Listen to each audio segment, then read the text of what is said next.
salam. Salam Malaysia Madani. Saya Hashad Muna binti Muhammad Hanif dan saya Inani Sofia binti Indra Syahrin. Kami wartawan TVPSS SKC Bahagia.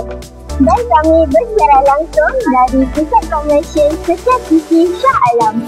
Sempena Pesta Buku Antarabangsa Selangor tahun 2025. Pesta Buku Antarabangsa Selangor ini bermula pada 28 November hingga 7 Disember tahun 2025. Jom bersama-sama kami menerokai kemeriahan Pesta Buku Antarabangsa Selangor ini. Jom.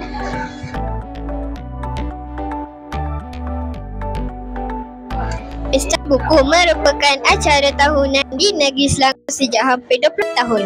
Sebelum Pesta Buku Antarabangsa Selangor yang jika kali diadakan pada tahun 2022, Pesta Buku peringkat negeri dikenali sebagai Selangor Book Fair.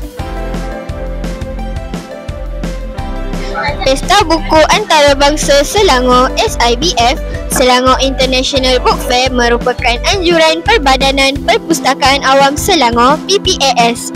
SIBF berlangsung di Pusat Konvensyen Setia City selama 10 hari bermula dari 28 November hingga 7 Disember. Pada tahun ini, SIBF telah dirasmikan oleh Duli Yang Maha Mulia Sultan Selangor Sultan Sharafuddin Idris Shah Ibni Almarhum Sultan Salahuddin Abdul Aziz Shah. SIBF 2025 yang telah memasuki tahun ketiga di sini menjanjikan suasana meriah lautan buku dan pelbagai aktiviti kreatif. Kita juga boleh bersua muka dengan tokoh-tokoh dan penulis terkenal. Di samping itu, anda boleh mengunjungi boots-boots tempatan dan antarabangsa yang menawarkan harga yang sangat berpatutan. Wah, menarik!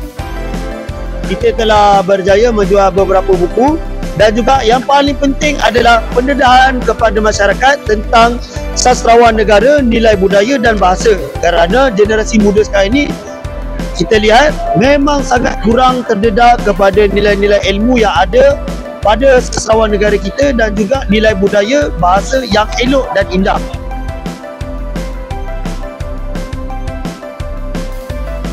Apakah yang menarik minat anda untuk datang ke SIBF?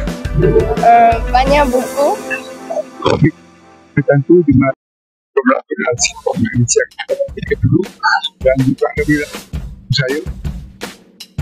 Wah, menarik kan kawan-kawan? Jadi, kawan-kawan mesti datang beramai-ramai bagi memeriahkan lagi SIBF pada kali ini.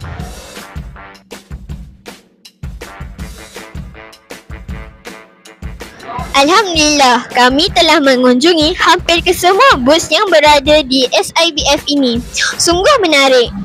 Tahniah diucapkan kepada PPAS atas penganjuran Pesta Buku Antarabangsa Selangor yang begitu meriah pada tahun ini. Diharapkan sasaran pengunjung SIBF seramai 300,000 akan tercapai.